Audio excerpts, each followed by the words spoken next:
Pemirsa, perebutan kursi Ketua DPR kian memanas. Dua partai yang mendapatkan suara terbanyak di Pileg 2024, yakni PDI Perjuangan dan Partai Golkar. Keduanya berpeluang mendapatkan kursi Ketua DPR.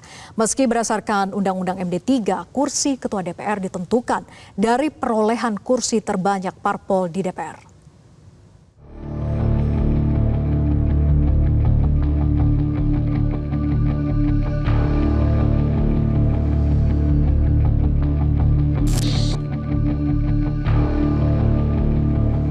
Belakangan muncul kabar wacana revisi Undang-Undang MPR, DPR, DPD, dan DPRD yang bisa merebut kursi Ketua DPR dari parpol pemenang pemilu.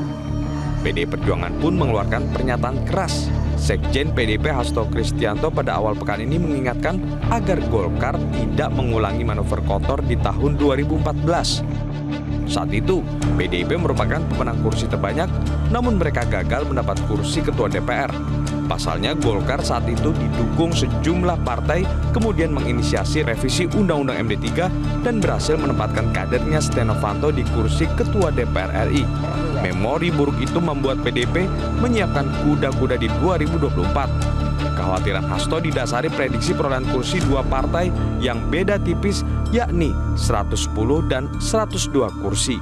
Jangan sulut sikap dari PDI Perjuangan yang tahun 2014 sudah sangat sabar.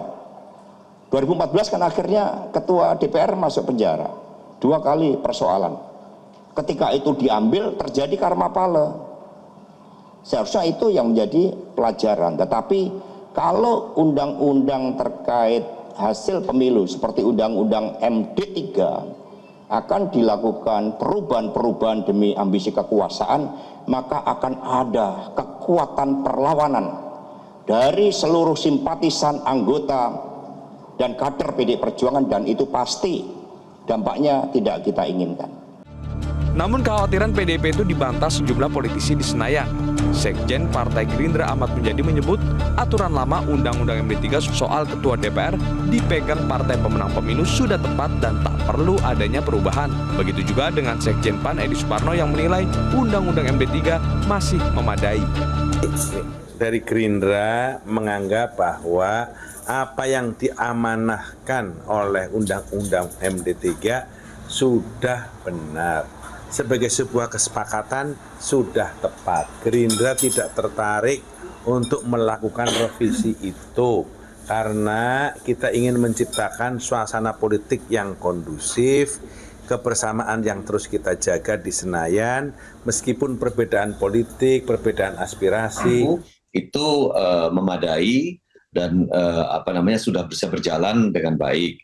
Ya, pelaksanaan undang-undang itu juga sekarang terlaksana dengan baik dan kami tidak melihat ada sebuah kebutuhan, apalagi kebutuhan mendesak untuk melakukan revisi atau perubahan terhadap Undang-Undang MD3 tersebut.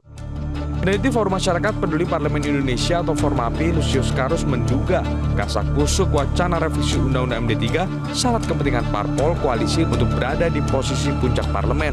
Hal ini dimaksud agar mendapat dukungan penuh dari parlemen dalam mengajukan program-program unggulan pemerintah. Sementara hingga saat ini PDIP nampaknya akan bertahan sebagai oposisi.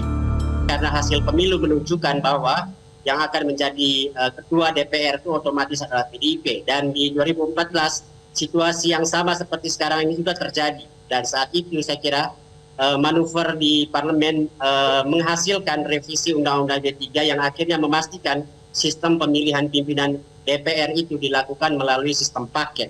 Jadi karena situasi itu saya kira ya mudah kemudian membayangkan kenapa orang-orang mulai berpikir ya potensi revisi Undang-Undang MD3.